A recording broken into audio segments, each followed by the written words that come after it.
Un sujet que tout le monde croit connaître, mais dont les règles du jeu viennent de changer. Les infections urinaires. Exactement. On a les toutes dernières recommandations de 2024 et l'idée c'est de voir comment ces nouvelles règles, elles transforment ce qui paraît être une petite infection. Oui, en un véritable acte de stratégie médicale. Chaque décision compte. Pour le patient, bien sûr, mais aussi pour l'avenir de nos antibiotiques. On sort un peu de l'automatisme symptôme égale antibiotique, c'est ça hein? C'est exactement ça. L'enjeu est devenu bien plus grand. Il s'agit de rationaliser nos pratiques, d'être plus juste, plus précis. Et surtout de lutter contre les résistances. Voilà. Et cette stratégie, elle commence par la toute première étape, qui a été entièrement revue, la classification de l'infection. On ne pense plus de la même manière. D'accord. Donc avant même de penser au traitement, il faut savoir à qui on a affaire. Concrètement, ça veut dire quoi cette nouvelle classification? C'est une hiérarchie en 3 niveaux, beaucoup plus claire. Au premier niveau, on a l'infection urinaire simple, le cas de base, sans facteur de risque. D'accord. Au-dessus, on a l'infection urinaire à risque de complications. Là, le patient présente au moins un facteur de risque bien défini. Et le troisième? Et tout en haut, on trouve l'infection urinaire grave. Ça correspond en gros à une infection du rein, une pyélonéphrite ou une infection masculine, mais avec des signes de défaillance d'organes, un sepsis par exemple. Ce qui est fou, c'est que derrière cette apparente simplicité, il y a un changement qui concerne potentiellement des millions de gens. Je pense au diabète. Ah oui. Pendant des années, un patient diabétique, c'était automatiquement la case à risque de complications. Et là, C'est fini. c'est le changement le plus spectaculaire de ces recommandations. Le diabète, même insulino-récurrent, n'est plus à lui seul un facteur de risque de complications. Mais c'est énorme. On peut imaginer que ça concerne un nombre colossal de patients. Absolument. Est-ce que ça veut dire qu'on surtraitait ou qu'on surexplorait les diabétiques pendant des années par précaution? Exactement. C'était un principe de précaution. On se disait que le diabète fragilisait, augmentait le risque. Mais les nouvelles données, très robustes, montrent qu'un diabète bien contrôlé, ça n'augmente pas significativement le risque qu'une simple cystite dégénère. Donc on réserve les traitements plus longs et les examens à ceux qui en ont vraiment besoin. Voilà, c'est une petite révolution dans la prise en charge de tous les jours. D'accord, donc le diabète sort de la liste. Mais alors, qui reste dans cette fameuse catégorie à risque? Quels sont les drapeaux rouges à guetter? La liste est maintenant plus restreinte, plus précise. On y trouve d'abord toute anomalie de l'appareil urinaire, organique ou fonctionnelle. Une tumeur, des calculs, ce genre de choses? Oui, ou une sonde, un obstacle qui empêche la vessie de bien se vider. Ensuite, le sexe masculin, on y reviendra, c'est un cas à part. La grossesse, évidemment. D'accord. L'âge avancé, donc plus de 75 ans ou plus de 65 ans avec des critères de fragilité. Et puis, les deux extrêmes. Une immunodépression sévère, après une chimio par exemple, ou une insuffisance rénale très sévère. D'accord. Donc cette nouvelle classification nous aide à savoir quel patient est à risque. Mais après, il faut savoir contre quoi on se bat. Côté bactéries, est-ce qu'il y a des surprises? Pas de grande surprise de ce côté-là, non. Le coupable numéro 1, dans 70 à 90% des cas, ça reste Escherichia coli. Le fameux E. coli. Oui, une bactérie de notre tube digestif qui se retrouve là où elle ne devrait pas. On a d'autres acteurs, comme Staphylococcus saprophyticus chez la femme jeune, mais E. coli domine vraiment la scène. Mais si je comprends bien, le vrai problème aujourd'hui, ce n'est plus tant la bactérie elle-même que son nouvel arsenal de défense contre nos traitements. Je pense à ces fameuses BLCE. Voilà, on touche au cœur du problème. BLCE, ça veut dire bêta-lactamase à spectre étendu. C'est un peu technique. Pour faire simple, c'est une enzyme que la bactérie produit. Imaginez un bouclier capable de détruire une grande partie de nos antibiotiques les plus courants, comme les pénicillines ou les céphalosporines. Et concrètement, ça charge quoi pour le patient d'avoir une bactérie BLSE? Ça change tout. Face à une infection à BLSE, nos options d'antibiotiques par voie orale deviennent très limitées. Parfois, il n'y en a plus. Ah oui, quand même. Du coup, on est souvent contraint de passer à l'artillerie lourde, les carbapénèmes. Et ça, ce sont des antibiotiques quasi exclusivement en intraveineuse, donc à l'hôpital. On voit l'impact, oui. Une infection qui aurait pu être traitée à la maison? Peut nécessiter une hospitalisation simplement à cause de cette résistance. D'accord. Donc on doit se méfier de ces BLSE, mais comment on peut savoir si un patient a plus de chances d'en avoir une, avant même les résultats du labo? Oui, il y a des drapeaux rouges, et c'est crucial de les connaître. Le premier facteur, c'est d'avoir pris des antibiotiques récemment, surtout dans les 6 derniers mois. D'accord. Le deuxième, c'est une hospitalisation récente dans les 3 mois. Les autres, c'est un voyage récent dans une zone d'endémie. Comme l'Asie du Sud-Est? L'Asie du Sud-Est, le Moyen-Orient, oui. Le fait de vivre en maison de retraite aussi, ou bien sûr de savoir déjà qu'on est porteur d'une BLSE. Ok. Donc on a une nouvelle façon de classer le patient, une menace de résistance à évaluer. Sur le terrain, quels sont les outils dont on dispose? J'imagine le face-à-face classique, la petite bandelette urinaire. Contre le gros examen en laboratoire. C'est exactement ça. La bandelette urinaire, la BU, c'est notre outil de débrouillage rapide. Son énorme point fort, c'est sa valeur prédictive négative. Qu'est-ce que ça veut dire, valeur prédictive négative? Ça veut dire que si la bandelette est totalement négative, c'est-à-dire ni leucocyte ni nitrite, on peut être sûr à plus de 95% qu'il n'y a pas d'infection. On peut s'arrêter là. On peut s'arrêter là et chercher une autre cause. C'est un super outil pour éliminer un diagnostic. Par contre, si l'un des deux est positif, ça ne confirme pas l'infection, mais ça la rend probable. Mais j'ai lu que cette bandelette, elle avait des limites, elle peut se faire avoir par certains germes. Tout à fait. Il faut connaître son talon d'Achille. Les nitrites sur la bandelette ne deviennent positifs que si la bactérie s'est transformée les nitrates en nitrites. Et toutes ne le font pas. Non.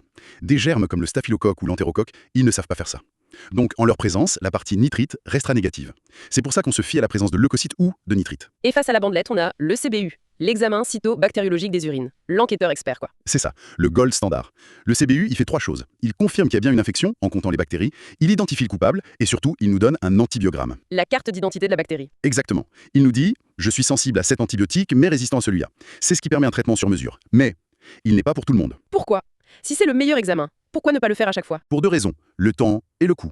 Il faut 24 à 48 heures pour avoir les résultats, et c'est bien plus cher. Le surutiliser, c'est engorger les labos et dépenser de l'argent pour rien. Donc, on le réserve. On le réserve aux infections à risque de complications, à toute infection avec de la fièvre, ce qui suggère une atteinte du rein, ou bien sûr, si un premier traitement a échoué. Bon, je crois que les bases sont posées.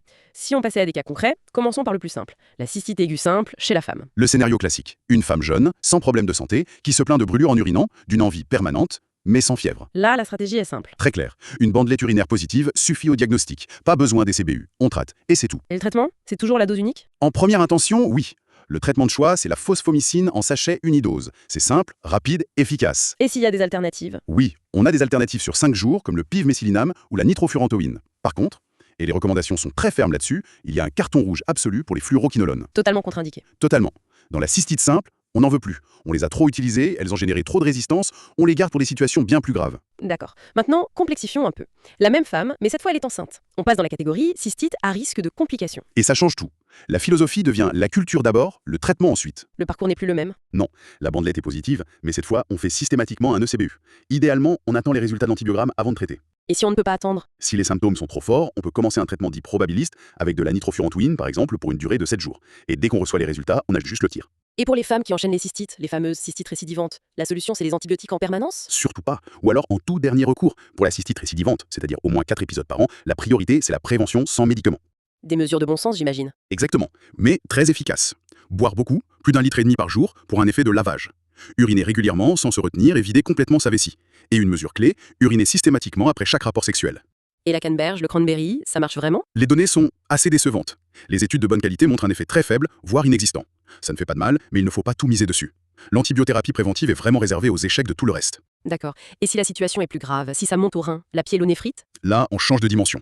Les signes sont plus violents. Une fièvre élevée, des frissons, une douleur intense dans le bas du dos. Les CBU est alors obligatoire. Et l'imagerie, un scanner? Pas forcément tout de suite. Pour un premier épisode simple, chez une personne sans autre problème, ce n'est pas nécessaire. Le traitement peut souvent se faire à la maison avec des antibiotiques pour 7 jours, une fluoroquinolone ou une C3G qu'on adapte ensuite à l'ECBU. Mais il y a des cas où ça ne se passe pas aussi bien. La pyélonéphrite grave? Oui, on s'inquiète quand il y a des signes de sepsis, une tension qui baisse, une confusion, ou si on suspecte un obstacle, comme un gros calcul. Et là, la stratégie est plus agressive? Beaucoup plus. C'est une hospitalisation immédiate. L'imagerie devient une urgence, un neuroscanner dans les 24 heures pour chercher cet obstacle ou un abcès. Et on commence avec une bithérapie antibiotique très puissante, par exemple une C3G plus de la micacine, pour frapper fort et large. Parlant des hommes, les sources insistent beaucoup là-dessus. Une règle absolue, un hémantiotique, une infection urinaire avec de la fièvre chez un homme, c'est une prostétite jusqu'à preuve du contraire.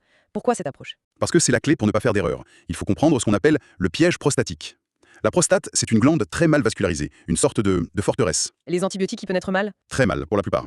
Si on traite ça comme une simple infection urinaire, on va stériliser les urines, les symptômes vont s'améliorer, mais on ne traitera pas le foyer infectieux qui est caché dans la prostate. C'est le scénario catastrophe. Le médecin traite pour 7 jours, le patient va mieux, et 3 semaines plus tard, il revient et c'est pire. C'est le scénario classique de la prostatite chronique, qui est très difficile à traiter.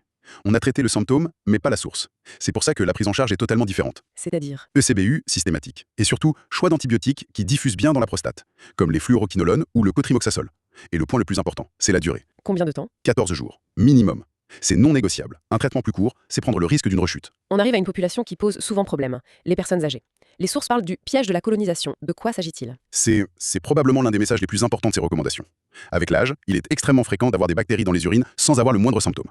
C'est ce qu'on appelle une bactérurie asymptomatique. Voilà. Ou une colonisation.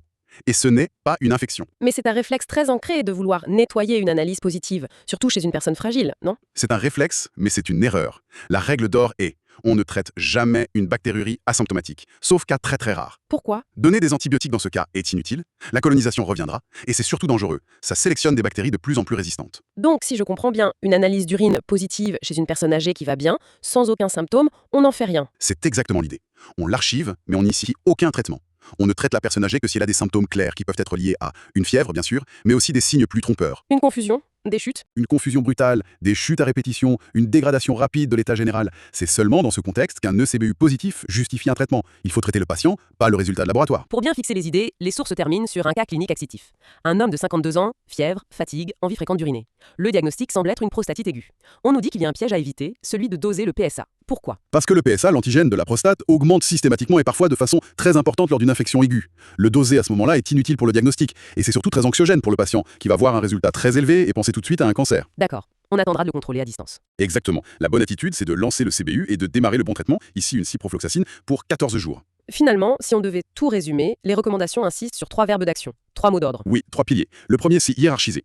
Toujours se poser la question premier rang, est-ce que cette infection est simple, à risque ou grave? Toute la suite en découle. Le deuxième? Le deuxième, c'est épargner. Épargner les antibiotiques précieux, comme les carbapénèmes, mais aussi épargner les examens inutiles. L'usage intelligent d'abandelettes permet d'éviter un grand nombre de CBU. Et le troisième, c'est sans doute le plus contre-intuitif. C'est distinguer. Savoir faire la différence fondamentale entre la colonisation, la simple présence de bactéries, et une véritable infection qui rend le patient malade. Et ne traiter que la seconde. C'est un changement de culture majeur. Ce qui se dessine, c'est donc une approche bien plus fine, quasi chirurgicale. Il ne s'agit plus de juste donner un antibiotique. Il faut poser le bon diagnostic de gravité, choisir la bonne molécule pour la bonne durée. Et seulement si c'est nécessaire. C'est presque une forme d'écologie médicale. C'est le mot juste. Cette rationalisation, ce n'est pas juste de la bonne médecine pour le patient en face de soi, c'est un enjeu de santé publique majeur. Chaque prescription impacte l'écologie bactérienne de la planète. Agir de manière plus réfléchie, comme le proposent ces recommandations, c'est un acte de responsabilité collective.